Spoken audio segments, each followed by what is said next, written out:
Olá, boa tarde para vocês, tudo de bom? Vamos começar hoje a nossa aula e o nosso assunto de hoje é a ética na utilização de animais. Nós precisamos conhecer tudo, ou pelo menos um pouco deste assunto, visto que em algum momento da vida de vocês, vocês vão ter contato com os animais. Então, precisamos saber o que é possível, o que é permitido ser feito.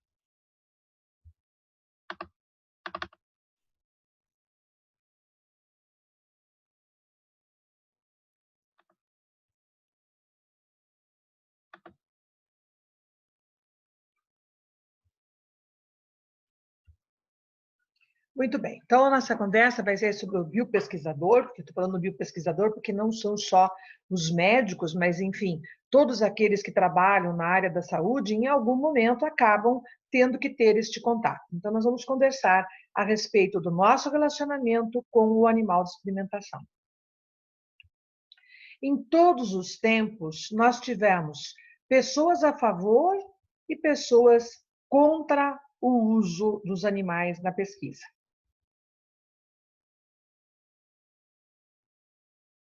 Os ativistas, quando se posicionam contra, eles têm as suas razões, não vamos dizer que não, eles estão certos. Mas os pesquisadores também têm as suas razões quando estão em busca de situações que possam melhorar a condição de vida.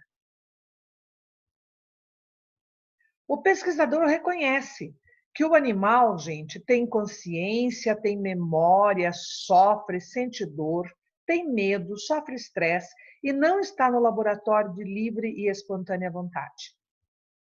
Por isto, ele respeita o animal, o usa de forma racional e procura evitar ao máximo o seu sofrimento. Muitas foram as conquistas conseguidas com as pesquisas em animais e, por causa delas, muito melhorou a condição de vida do ser humano. Só para vocês terem uma ideia de alguns exemplos do quanto esses animais nos ajudaram. Nós estamos vendo aqui o ratinho e o que ele onde ele nos ajudou. No transplante de tumores, na terapia genética, no desenvolvimento da imunologia, no conhecimento das doenças do envelhecimento, na toxicidade das drogas, no teste de vacinas como influenza, pólio, febre amarela, na transferência de embriões, nos efeitos de radiação, e, mais recentemente, a evolução das células-tronco.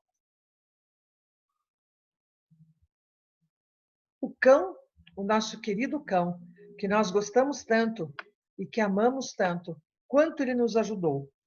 Foi através do cão que se desenvolveu a circulação extracorpórea e foi possível os transplantes, as grandes cirurgias cardíacas, os bypass coronarianos, a inserção das válvulas cardíacas, o tratamento dos defeitos congênitos, as angioplastias, os transplantes de órgãos, o diabetes, o trauma, o tratamento do choque e assim por diante.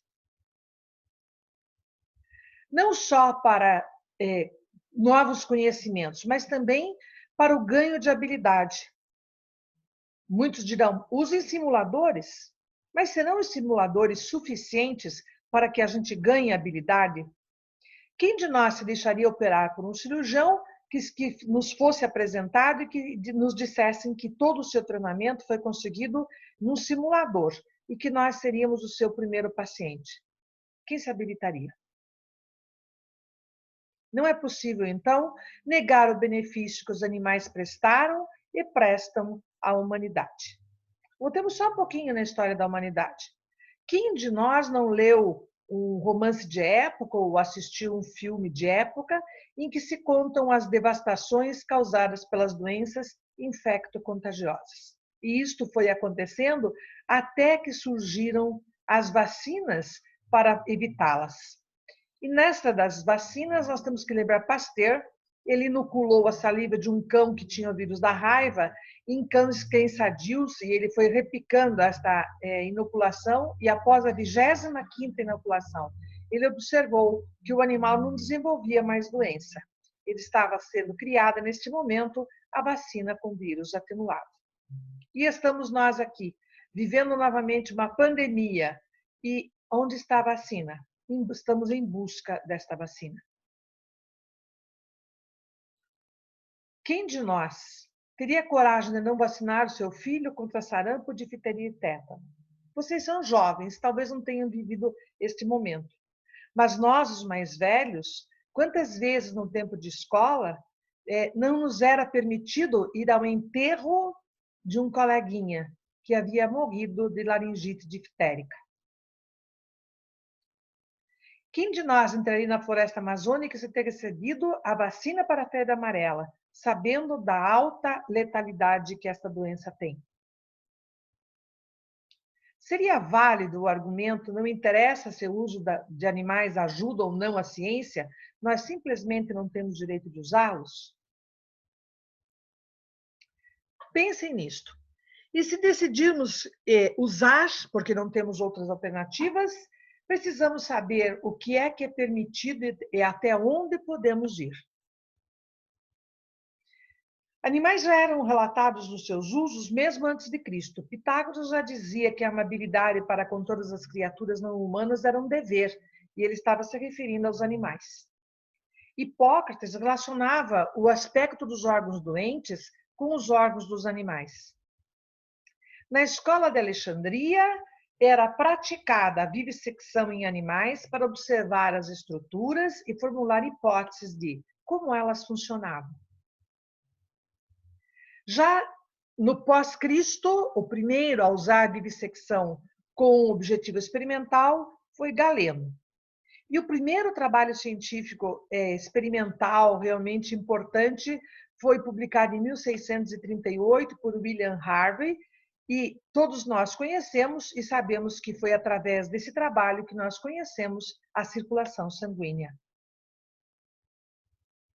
O que é que fez o homem usar um animal? O homem sempre se considerou o dono da natureza, o senhor da natureza. E o que o fez pensar que era dono da natureza? Ele vai buscar a explicação na Bíblia e lê lá no primeiro livro da Bíblia, que é o Gênesis, no capítulo 1, no versículo 28. Enchei a terra e sujeitai-a, dominai sobre os peixes do mar, sobre as aves do céu e sobre todos os animais que se arrastam sobre a terra. Isto o fez pensar que ele podia tudo. Mas como nós sempre aproveitamos e aprendemos o que nos interessa e ignoramos o que não nos interessa, neste mesmo livro, no capítulo 2, no versículo 15, está escrito: cultive e aguarde. Não está escrito dizime, maltrate, acabe, destrua. Não está escrito isto lá.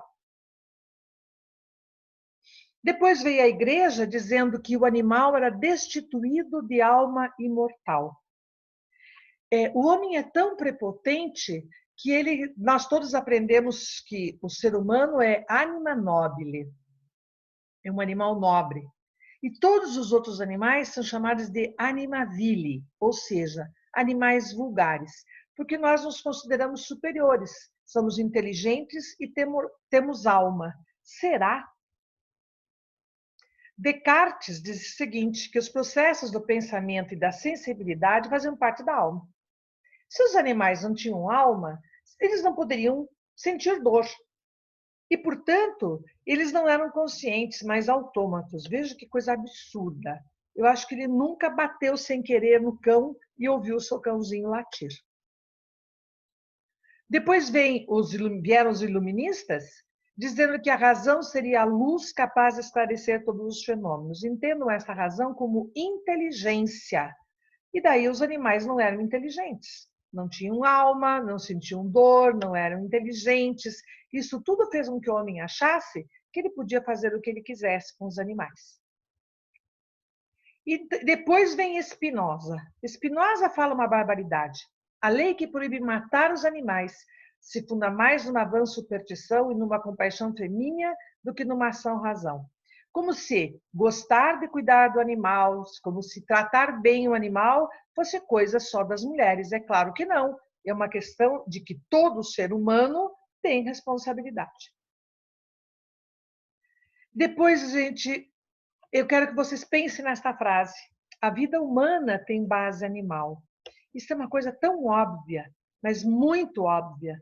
Entretanto, esses três senhores Foi através dela e foi através da etologia, que é o estudo comparativo dos animais, que eles ganharam o Prêmio Nobel da Medicina e Fisiologia em 1973.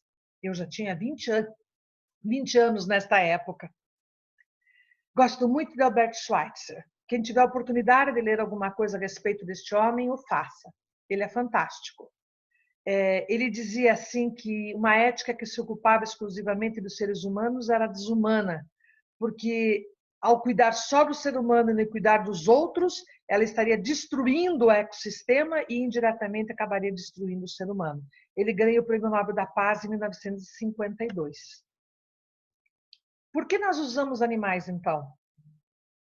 Porque o emprego de animais faria diminuir o número de pacientes que sofrem danos pelo fato de se submeterem a situações totalmente experimentais. Isso está fundamentado na Declaração de Helsinki, no seu artigo 1º, que diz que toda pesquisa com o ser humano deve se basear em experiências de laboratório e com animais. No Brasil, está vigente a Resolução 96/96, e no seu artigo 3º, inciso 3, está escrito que toda pesquisa com o ser humano precisa estar fundamentada em experimentação prévia, realizada em laboratórios, animais ou em outros fatos científicos. Não se esqueçam, entretanto, que todos os animais nascem iguais diante da vida e têm os mesmos direitos à existência. Então, se nós vamos usar os animais em algum momento, vamos aprender exatamente o que podemos fazer, como podemos minimizar esta nossa atitude. A primeira vez que se tem uma ideia de lei que fala sobre a proteção dos animais é de 1641, na colônia Massachusetts Bay, onde dizia que ninguém podia exercer tirania ou crueldade para qualquer criatura animal que habitualmente era utilizada para auxiliar nas tarefas do homem. Eles estavam provavelmente se referindo ao cavalo ou mesmo ao boi que era utilizado no arado. Em 1876, na Inglaterra, aparece a primeira legislação, que é o British Cruelty to Animal Act, que protege os animais.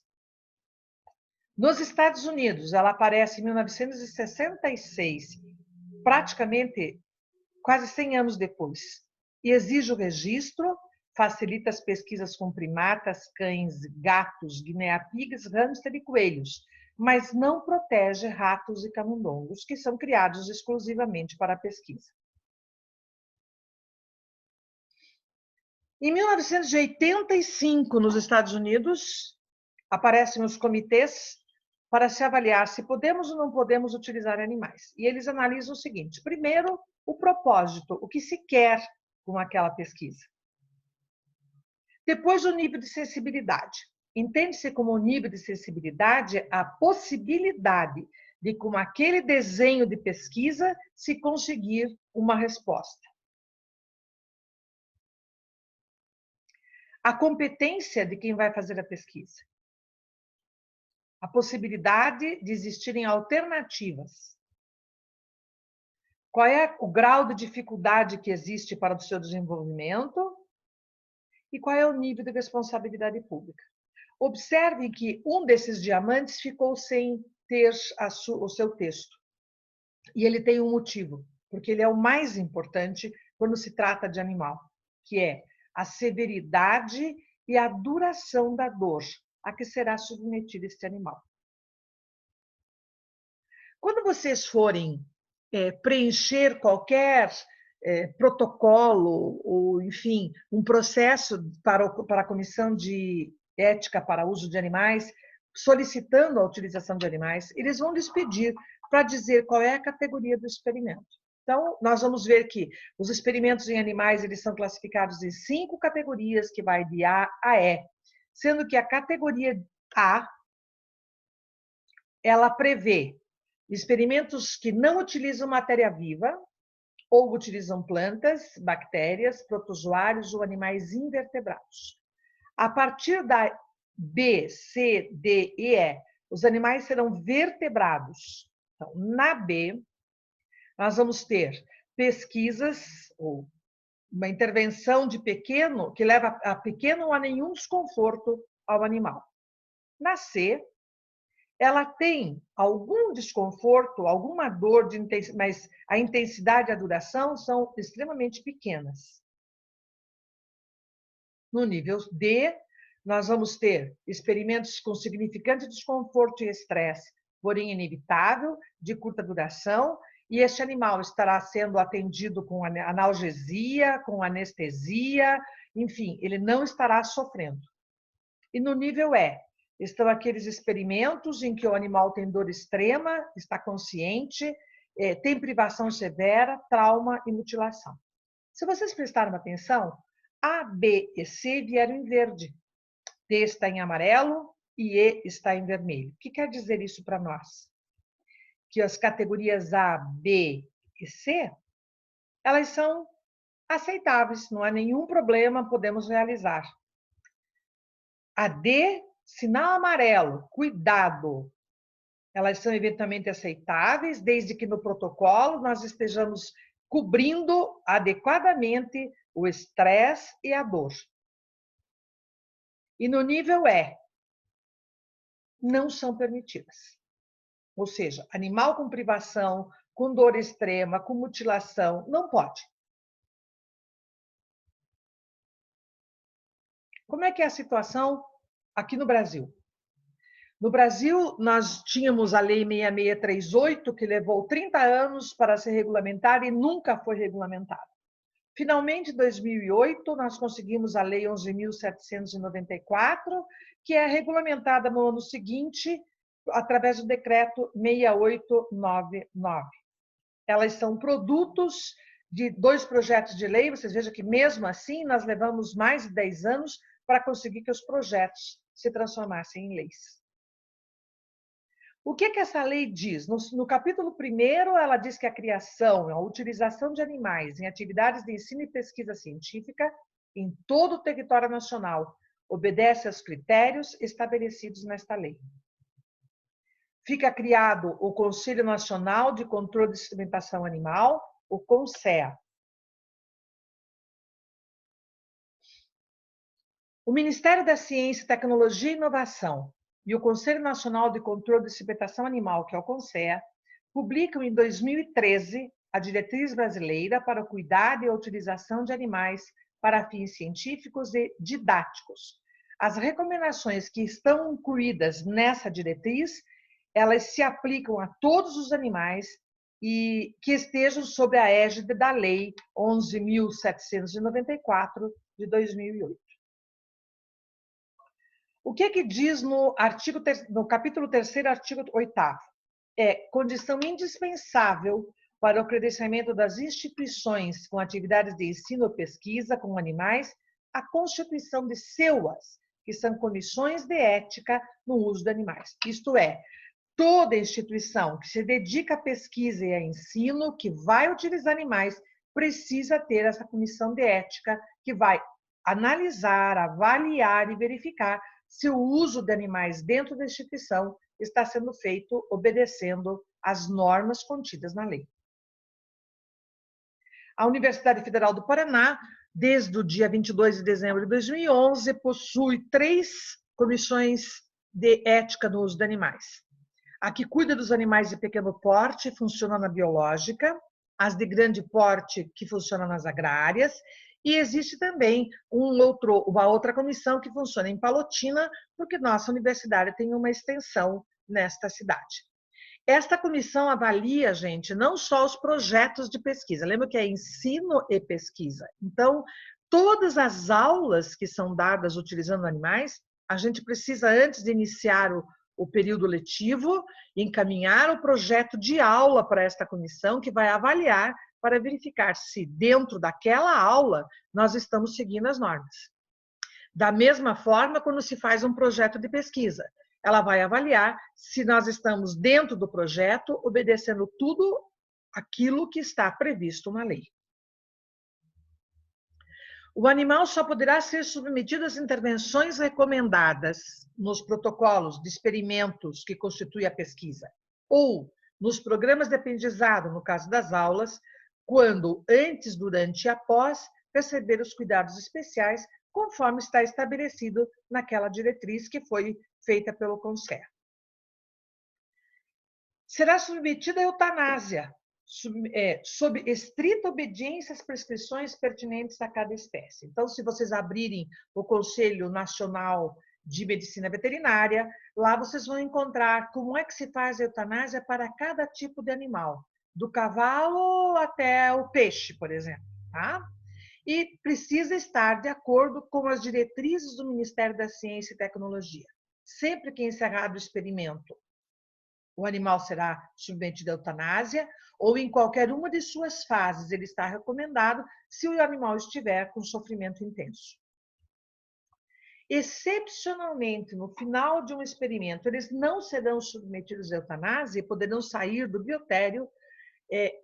Claro que precisamos consultar a Comissão de Ética do Uso de Animais para autorizar essa saída, com relação aos critérios de segurança, desde que eles sejam destinados a pessoas idôneas ou entidades protetoras de animais devidamente legalizadas que por esses animais queiram se responsabilizar.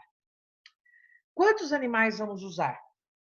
O número de animais a ser utilizado para a execução de um projeto e o tempo de duração de cada experimento deve ser o mínimo indispensável para que se consiga um resultado conclusivo, poupando-se o máximo o animal de sofrimento. Experimentos que possam causar dor ou angústia precisam de sedação, analgesia e anestesia adequada. Com relação à dor, gente, lembre-se que qualquer procedimento ou lesão que seja considerado doloroso para o ser humano também será doloroso para o animal, mesmo quando o animal não demonstre o comportamento de que está com dor.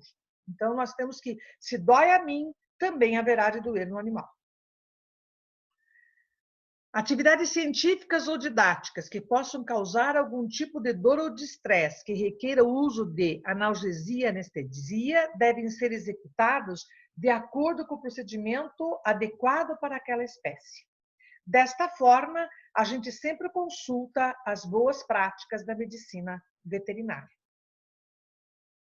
Experimentos cujo objetivo seja estudar os processos relativos à dor e angústia, que, portanto, o animal vai sofrer dor, não podem ser liberados simplesmente pela comissão interna.